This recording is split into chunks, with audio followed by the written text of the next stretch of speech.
Inclusion Talks podcast. Great to be here for Kiss Professional Solutions. And you can get them on their website, www.kissps.com.au or 1-800-547-777, 1-800-547-777. So it's great to have them on board. They're the largest independent provider of copiers and printers in Victoria. We're the largest small business in Melbourne, Sydney, Gippsland, Shepparton and Albury. They offer business phone systems, NBN services, CCTV and security systems, and they're based in Carrum Downs in southeast Victoria. They take pride in going the extra mile for their customers and aiming to retain them for life. Whatever your office technology needs may be, they're here to provide sound advice, competitive pricing and unparalleled customer support. Cindy McDougall is my co-host. In fact, she's probably the main host when it comes to this. I just fill in a few bits and pieces. We're getting really good response to our second year of Inclusion Talks. Cindy's idea, she's done a great job with it. And Cindy, tell us about our guest today. Yeah, thanks, Dan. Great to be back. Well, g'day everyone and welcome to this week's episode of the Inclusion Talks podcast. Today we are chatting to Dayna Crees, debutante Paralympian from 2025, world level representative, multiple national and world record holder, and my favourite thing of all, one of my AS daughters. So there's been a lot of reports about your particular love of lollies, and I'd love to learn a little bit more about that, but also what it was like when you actually walked out onto that field and what happened out in that Paralympic arena. I'm sure our listeners would love it, and I know I definitely would love to learn more about that. Yeah, so before I went away, I did take some Australian foods that were very familiar to me. I took some shapes, some Tim Tams, and a packet of Ellen's lollies. And back home, like normally before comp, I like a little sweet treat just to keep my sugar levels nice and good and everything like that. So I was like, I'm going to do everything I do here so it's familiar. And I was very, very tempted at the start of the trip when we left and when in Montpellier to eat those lollies. And I said, no, I'm going to save them. So I saved them for the big dance, I suppose. And while I was out there, I was the 9th out of 10th competitor. And in cedar throwing, that's a very long time. I was out there for about 3 hours. And so I was getting quite hungry, and I was very lucky that I had packed my Allen's lollies and I ate those while I was out at the event site. And I think that helped me achieve my bronze medal. And I was very lucky that when I came home and I did all my media interviews after my event, that Alan saw the media interview and they reached out and they sent me 30 bags of lollies. 30? Oh, love it. Yeah, and I haven't actually gotten through all of them. In fact, some of them are actually gone out of date, so I did have to pass on a few of them. But I think I've got about maybe 7 or 8 bags of lollies left. But yeah. I wouldn't have thought lollies would go out of date, would they? I mean, what did you have? Snakes and teeth and raspberry and creams and all those good softy ones, Dayna? Yeah, I got like killer pythons and everything, but my strawberries and cream, they went out of date, and I did try one and it wasn't nice when it was out of date, so I did have to throw those ones out, but I've still got my killer pythons. They brought out a Monopoly edition as well, and I do have those ones. They don't go out of date until next year, so they'll be okay to come to India with me. My killer pythons might just make it to India. We'll see. You give our listeners a little secret tip. What's your favourite lolly? Oh, I love the frogs. Can't go wrong. And then the ripe raspberries as well. They're probably my two favourites. Nice. Yeah. They're very good. They're not good for your teeth, though, are they? They're not good for your teeth. No. The dentist to be loving you. You might get a sponsorship from the dentist if he listens to our inclusion podcast for Kiss Professional Solutions, Dayna. When you competed at the Paralympics in that arena, you didn't know you were in medal contention. When did you realise, and what did it feel like to stand on that podium knowing that all that hard work you'd put in had come to that? Yeah, so I strategically positioned myself while I had to wait for everybody else and actually turn my back to the scoreboard. I didn't want to know what anybody else had thrown to put that mental side of things on top of me and all the pressure. I just wanted to go out there and do my best. I actually went into Paris with coming off an injury. I injured my rotator cuff back in January and was in a very long rehab. So I had no real high expectations of myself. I just wanted to throw the best that I could, given all the circumstances. And it wasn't until my fifth throw, which was my last legal throw, that I realized that I was in third place. I threw my throw, I think it was a 17-11 throw, I think it was. And then at the bottom, so it had 17-11, and then below that it had RK, which is rank, and then I saw the number 3, and I was like, oh my goodness, like, what has just happened? Like, there's no way that I'm currently in third place. Like, the screen must be broken. Like, there's absolutely no way, and I haven't done that well, because everybody else going into it, they were throwing like high 17, 80, 90, sort of 18 meters. And my PB before that was only 16.80. So I knew that I wasn't really in contention, especially coming off an injury. And then when my first throw was 17.65, I was like, oh, like maybe I'm in a chance, like maybe like 5th or 6th. And then, yeah, my last legal throw and I saw the rank, I was just like, oh my goodness. I looked behind, my whole family and my coach were in the stands, and I was just like, oh my God, like I've actually done it. Like, that's crazy. And then I hopped out of my chair and the cameras were like following me around, and I was like, I just want to just like have my moment just to like process what's happened. And there was still one more competitor after me, and we were sort of like on baseline in terms of performances. Like, our season's best was sort of relatively the same, so I knew that she could potentially overtake me. So I actually went and hid in the toilets in the stadium for as long as I could, so I didn't know what she had thrown. And then by the time I had come back, I thought that I was in the toilet for long enough. I actually had to have an official come with me, and she was knocking on the door thinking I was stuck or I needed help or something because I was in there for so long.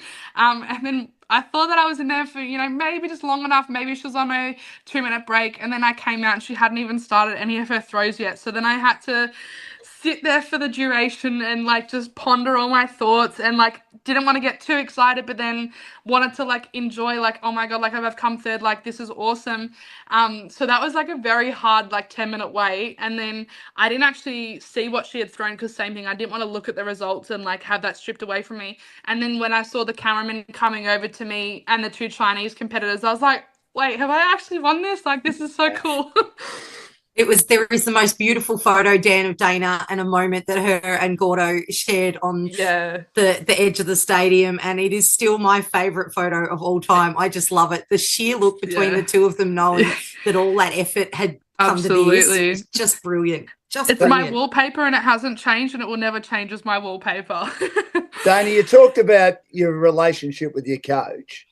How important is it for an athlete to be successful to have a good relationship with a coach, and especially if it's a long-term relationship, if you're there together? I mean, you see in all sorts of elite sport, no matter what the sport is, that there can be a great dynamic between coach and player, and then all of a sudden it can dissipate. Tennis is a great example of that, but obviously you and Gordon have a special thing going, don't you?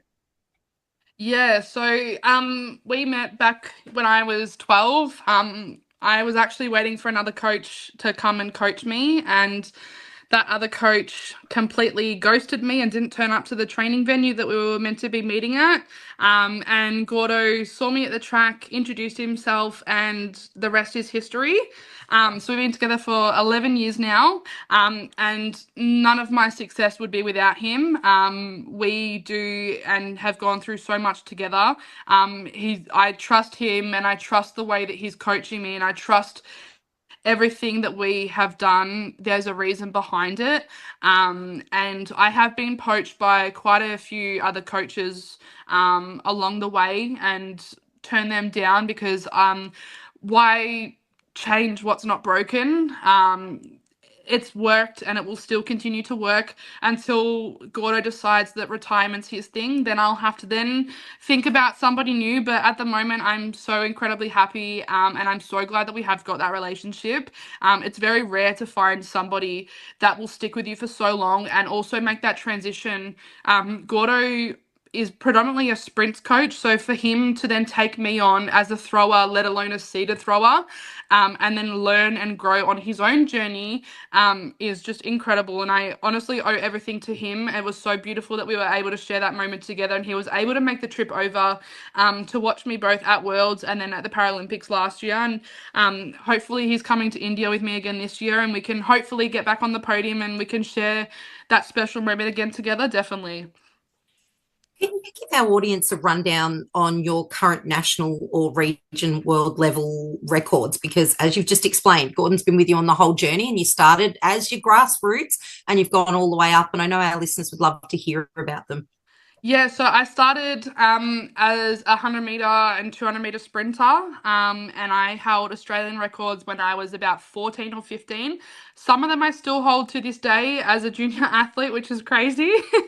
And then I fell in love with long jump, and I held the world record for, well, I'm going to say about 4 or 5 years as a 35, and that was pretty special. And that was probably like the moment I realized like I could go pretty far in this sport. And then when I was a standing athlete, same thing, I held the Australian and junior records for my shot put discus. I'd never did javelin as a standing athlete.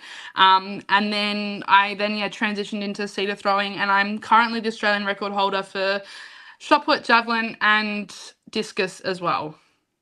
That is an incredible amount of records. Do you have a favourite sport? Is there a favourite event that you like?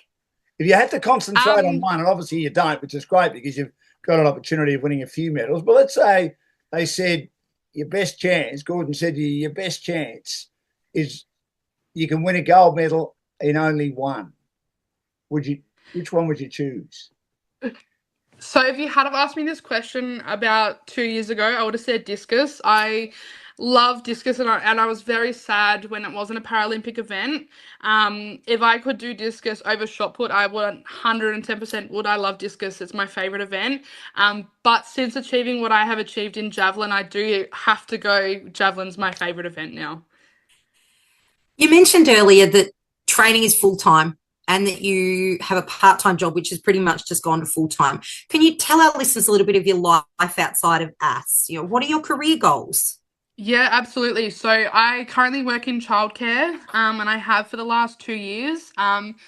I studied during Worlds, and that was a very crazy, busy time of my life, having to, obviously I was training full time, and then I was studying, which was 4 days a week at the time, and then found a job, and I was working while training. My career goal at the moment is I want to be a primary school teacher, but ultimately I want to make it to Brisbane in 2032. So I'm going to keep doing what I'm doing at the moment, which is working and training. My current workplace that I'm at the moment is so supportive, and I'm very, very, very lucky that I am working where I am. They've been able to give me lots of time off my athletics, which is I'm very fortunate for. And they're also, hopefully I'll be able to do some more study and finish my diploma of education, and then go and hopefully work in a primary school. What would it mean to you, Dayna, to be able to get to Brisbane in 2032? I mean, that's the one now, isn't it, for a lot? I know we've still got LA in between that. Yeah. 2032 Brisbane for a lot of Australian athletes, whether it be the able-bodied athletics or the able-bodied Olympics or the Paralympics. That's the one now, isn't it? Absolutely. That's my ultimate goal. I said to myself that I want to complete the set. So I did bronze in Paris. I want to do silver in LA, and then I want to get gold at home in Brisbane. So that's my own goal within myself. And I think it's just going to be amazing for the country to see what Brisbane is going to bring. Like, there's so many incredible athletes coming through, both able-bodied and para athletes coming through. And I think it's just going to be amazing to see what in, 7-8 years time, what the sport is going to be like, and all the inclusiveness it's going to be, and what athletics will bring, not only just athletics, but every other sport as well. I'm really looking forward to it. And hopefully I'll make the team in Brisbane, and yeah, I can complete the set and hopefully win gold at home. That'd be pretty special. And it would mean just my family would be able to come and watch me. Like Paris was really challenging for a lot of my family to come and watch. Like very lucky that I was able to have my grandma and my mum's best friend came and watched me too. And LA would be awesome. But again, it's just very hard for people to come and travel overseas. So having it in Brisbane would just mean more people involved and more crowds and just local heroes coming to light. Like I think it's going to be just amazing. You mentioned parasport and what you hope to see from it. How do you think parasport has changed since you became involved all those years ago? And what do you think the best improvement's been? Yeah, absolutely. I think it all starts when you're younger, little athletics. I think that's amazing to see where little athletics has grown. Like I said, I never had the opportunity to do little athletics because there was no real multi-class program available. To see that it's just absolutely grown dramatically is just awesome to see. I work closely with Cranbourne Little Athletics, and I think we've got about 11 or 12 multi-class athletes at the moment, which is just phenomenal. And it's really good to see the pathway from little athletics to senior athletics to then making teams. I think that's the best change that I've noticed is how easy it is just to transition from one sort of area to another. And more classifications coming about as well. I think that's really good to see. Like they've just brought in, I think, 3 new classifications, which gives more athletes the ability to compete in parasport. And the really cool thing about parasport and definitely India is the team size that we're hoping to achieve. We want to send a really big team in hopes that these athletes will continue on to Brisbane. So the development athletes, like I'm an experienced athlete, as some would say, and it's going to be really awesome to see those development athletes coming along, and hopefully we can have a big team and these athletes will continue to stay, and hopefully if it's not LA, then they make the Brisbane team and go beyond. And yeah, I think it's really cool. Now, we've talked a lot about the ass, but I'd really like to talk about the hard stuff. You've been incredibly strong and resilient in speaking about and bringing awareness to your battles with mental health.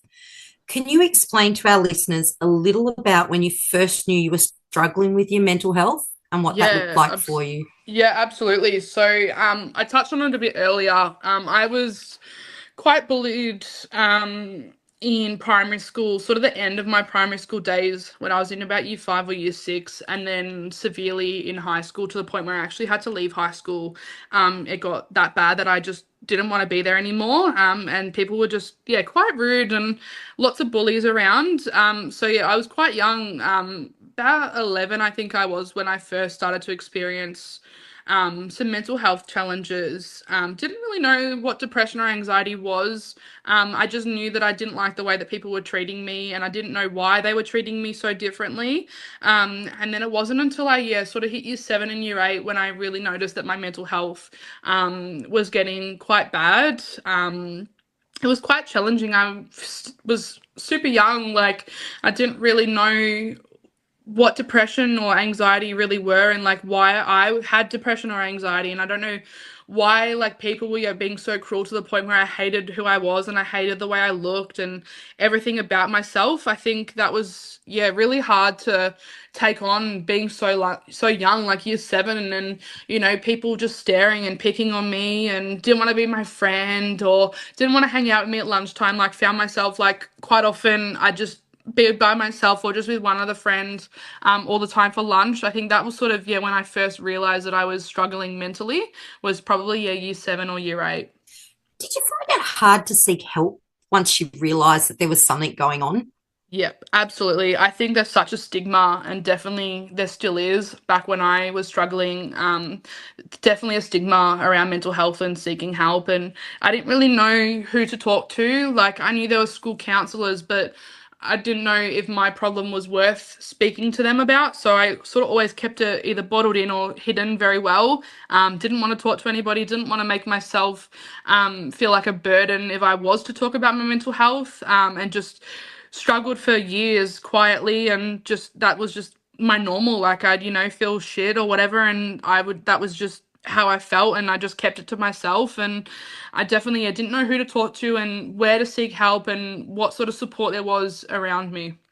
I was, You've spoken sorry, about. Cindy, if I could just say No, this, I you're was right. bullied at school. I went to an all boys private school in Melbourne, well known, I won't mention the name. I felt that there, particularly in year 11, that the teacher who was in charge of our form, he was very big in sport. I don't know whether he's a great teacher, but he's certainly very big in sport, looking after the first 11 and first 18 sporting teams, cricket and footy. And his attitude to me was harden up. I got the impression later on when my daughter was bullied that they were more interested in trying to help the bully to stop them from being the so-called bully. And in many cases and allegations, the teacher wasn't convinced that the person who had said they were being bullied were being bullied, that they were victims, and that the poor old victim unfortunately slipped under the cracks. Is that how you felt, Dayna? Yeah, definitely. And I feel like, yeah, for sure. And also a lot of children can persuade teachers to think otherwise. And if you have enough people persuading one teacher, then it gets shoved underneath a rug. So if I went to a teacher about my issues or whatever, but there was four other people in the room who were my bullies, go at the same teacher at the same time, they're obviously going to take the side that's got more people advocating for whatever they believe than they would for somebody like myself, definitely. How did your mental health affect your sport? Yeah, I didn't really want to continue on with my sport. I was dealing with, yeah, quite a lot mentally, that I just wanted to sort of be alone and away from everybody and just go to my room quite often. But then as I sort of started speaking about my struggles and started getting help and everything like that, I found my sport as an escape for me. And I found it really like a really good way to let out all my thoughts and just feel what I was feeling. And I used it just to take my mind and occupy my mind. So I wasn't thinking about all my thoughts, and I wasn't thinking about any struggles, or if I've had a really bad day at school or whatever it was. I'd go to my sport and I would just be in the moment, be present, occupy myself, and that really helped me. Yeah, is just occupying my mind was the best thing that I did. You've spoken about your battle with suicidal thoughts. Is that something you now have good support for? And was there any particular advice that someone gave you that helped you feel, I don't like the word more comfortable, but make you feel more safe and secure and okay? Yeah, absolutely. So, yeah, I did struggle quite a lot with suicidal thoughts, to the point where I was on medication, antidepressants, and I actually ended up in a psychiatric ward. And I spent 2 weeks in that psych ward over Easter. And the support that I got there was incredible. And I think my favorite quote, and I even have it tattooed on me, is everything happens for a reason. And everything that has happened in my life so far was for a reason. And the support that I received was just amazing. And I really like to speak a lot on my mental health struggles with whoever it may be. And I think that it's really good to open up about those things. Like, yes, it can be quite confronting, especially suicidal thoughts, but I think that so many people do at one point struggle with suicidal thoughts. So if I can do my part in whatever it may be, educating or supporting whoever it may be that might be experiencing what I was experiencing, then that I've done my part. I also feel like speaking to psychiatrists that I was speaking to at the time really helped me. And I always just believe that there's a light at the end of the tunnel. You have your dark days, and one dark day doesn't define anything. Like, one bad day is not a bad life. I might have woken up one day and had really bad suicidal thoughts, but it happened for a reason, and I had to experience what I was experiencing for a reason. And there's always a light at the end of the tunnel, and it doesn't last forever. That there's always good things that come in life. Yeah. But What's I mean, been the biggest with positive to come bullying, from your struggle? sorry, go on, Cindy. You finish your question. Sorry about that. Yeah, no, just based on what Dayna was saying, what's been the biggest positive that came from your struggle? Um, Proving all of my bullies and haters that I can do it. I think that's my favorite thing, is showing them what I was able to achieve. I mean, I won a bronze medal at the Paralympic Games. You can't really take that away from me. So I think that's probably the coolest thing. And like, I think it's awesome that I can say that now. Like, you know, there might have been a time where I didn't want to continue on with anything. And now looking back, like, I'm so glad that I did, because I might not have ever been able to say that I've gone to Paralympic Games, let alone win a bronze medal.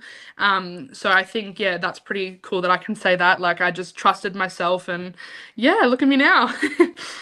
You're listening to Sorry, Inclusion Dan. Talks. Yeah, absolutely. You're listening to Inclusion Talks, our podcast looking at all abilities sport, and you can catch it on all social media apps and all social media platforms, including Spotify and KISS Professional Solutions, our sponsor. Thanks to John McEncrow and the team. You can get them on their website, www.kissps.com.au. They're the largest independent provider of copiers and printers in Victoria, with a large or small business in Melbourne, Sydney, Gippsland, Shepparton and Albury. And the Albury office deals with offices and businesses in Wagga. They offer business phone systems, NBN services, CCTV and security systems. A two-part question on the bullying, Dayna, if I may. I know I've probably been a little bit obsessed by this.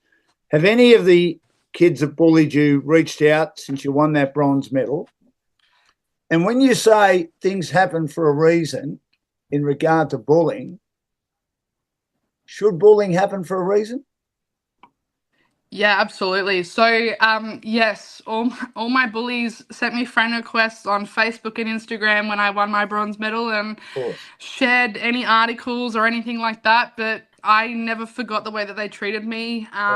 They tried to become my friend again after all the bullying that I experienced, and yeah, honestly, it's just, not that it's funny, but it's just amazing to see that how somebody can treat you so bad, and then when you become successful and when you achieve greatness, that they suddenly want to be your friend. But you were fighting so hard when you were younger to be included and to be friends with them.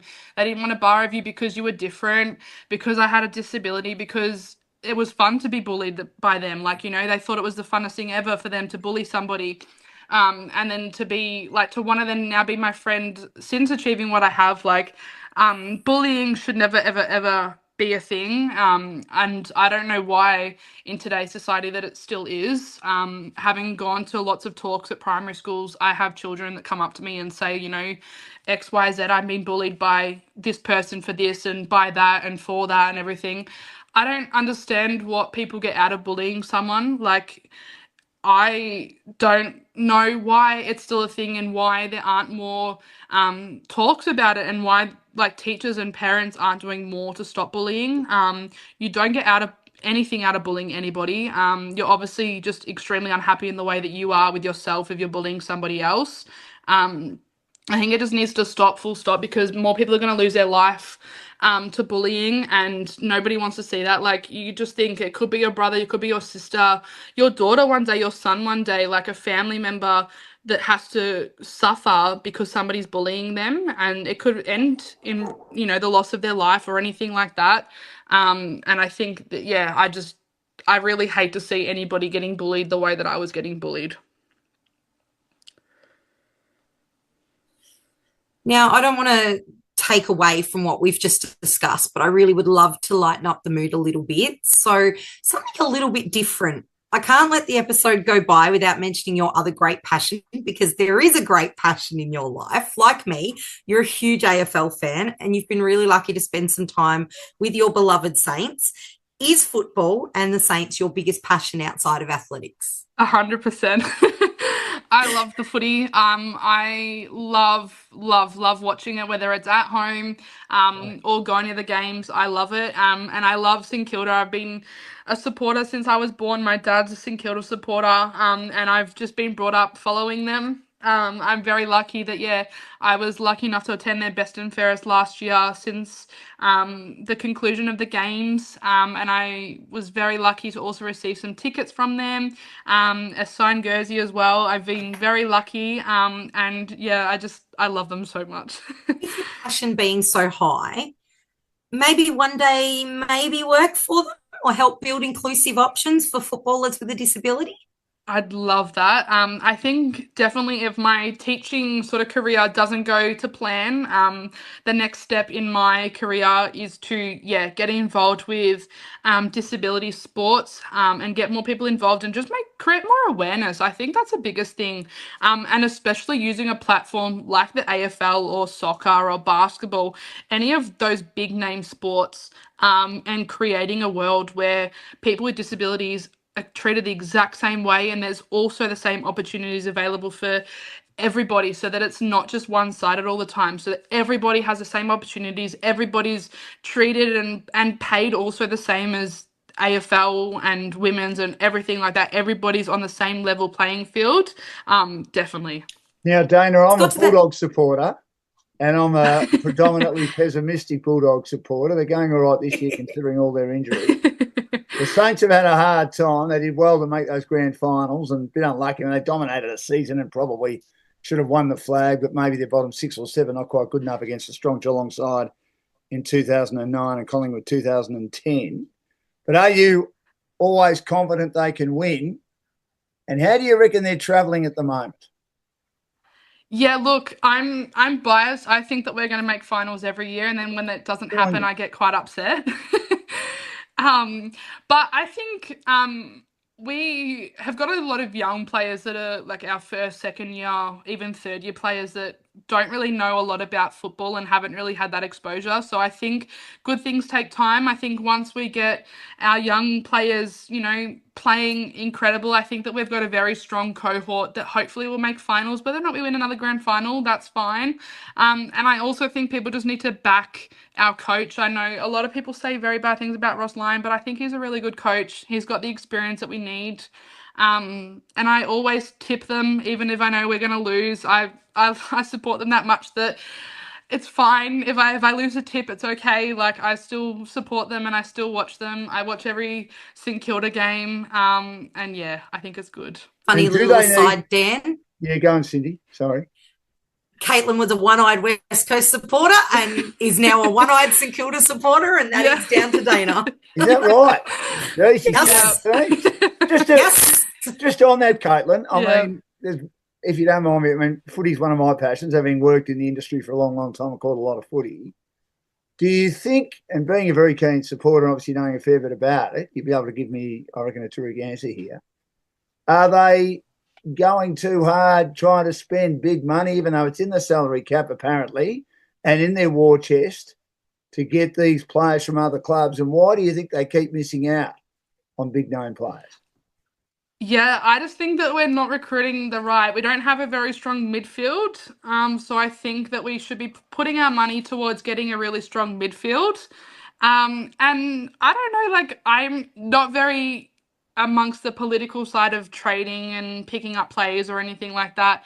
But I don't know, I guess that we should have trust and faith in our selection team. But I think at the moment we need to lift our finger and get a midfielder to hopefully start winning some good games. And recently, Hugo Garcia, you don't see it too often. Another former St Kilda coach did it. Ron Barassi did it constantly. Ken Sheldon did it to Craig Davenport at the MCG, I think, before your time. Cindy might have been around. I certainly, unfortunately, shows how old I was around when Davenport was dragged to the boundary by Sheldon, and he grabbed his jumper and told him lift. He won an important game against Collingwood back in 1992.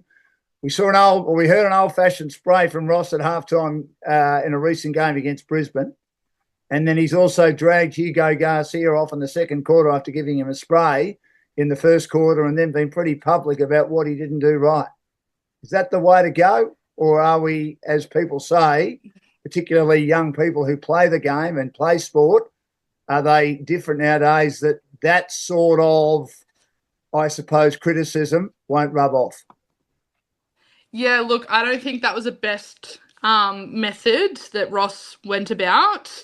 I think that giving a spray in front of everybody that can see it, I don't think that was the right way to go about it. And then subbing him out after I think he only played like 36% of the game or something like that, like 21 minutes or whatever it was.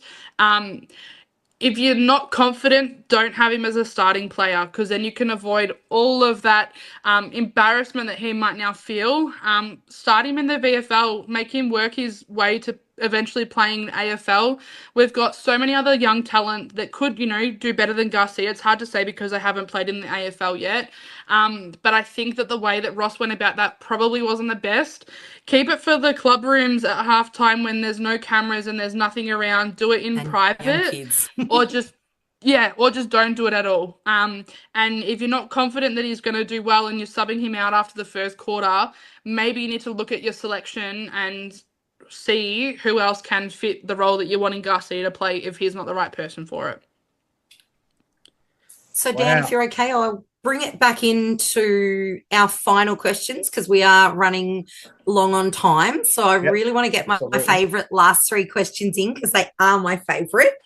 So, Dayna, if you could go back in time and give your young self some advice about what was to come in your life, what would it be? Oh, that's a good question. I think just trusting that good things come to those that wait. I think the biggest thing is just keep persisting. I know that young me would have probably wanted to give up on life, and I did, and I probably really, really, really wanted to. And I just have to say, like, thank you to my younger self for staying, and look what we've achieved. And I think that she would thank me and for staying and achieving, and I just would love to give her a big hug. I think that's the biggest thing, is just giving her a big hug and just reminding her that there's good things, and just trust the process. Everything does happen for a reason, and just believe in yourself. I think that's the biggest thing, just believe in yourself. Where do you see yourself in 5 years' time? Yeah, that's a good one as well. A silver medal, Paralympic Games, on a podium, hopefully at the next two Worlds. And I'd love to be a primary school teacher. I think that's where I'd love to see myself.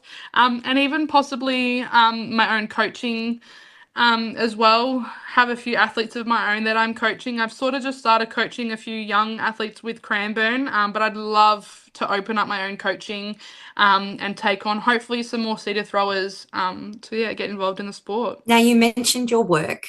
Is there anyone you'd love to give a shout out to? I'd love you to be able to thank those people that have made an important difference in your life and are making an important difference. Yeah, absolutely. So definitely my work. I had a really crappy experience with my last workplace. They didn't want to give me time off to go to Paris. And I'm very thankful and lucky that I have found this workplace because they've been incredible and so supportive.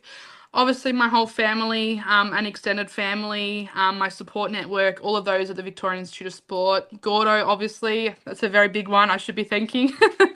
And just all my friends and very close friends, family, yourself, and all the opportunities that I've had available to me, all my primary school visits that I'm very lucky to have on board. I think that, it's amazing to see what my life has turned around to be. So I think that's, pretty special. Dan, how amazing is this woman? I love her to bits. I think today's episode has been incredible. Well, it's a long one, so I reckon we might do it in two parts, Cindy, but that'll be up to both of us and the boss, Joanne, to decide that for KISS Professional Solutions, and John McEncrow as well, who's our great sponsor, www.kissps.com.au, the largest independent provider of copiers and printers in Victoria. Whether the business is large or small, whether you're in Melbourne, Sydney, Gippsland, Shepparton and Albury, and the Albury office deals with businesses in Wagga. They offer business phone systems, NBN services, CCTV and security systems, and they're based in Carrum Downs in southeast Victoria, southeast Melbourne suburbs. Dayna, it's been a pleasure. Good luck to the Saints. Good luck in your training, and we hope you're on that podium in LA, and we'll be keeping a close eye on that, and there again in Brisbane, and maybe a higher podium than the bronze medal that you received in Paris. But you are an inspiration, and we certainly wish you all the best, don't we, Cindy? We certainly do. Well done, Dayna. Guys. Thanks Thank for joining you so us. much.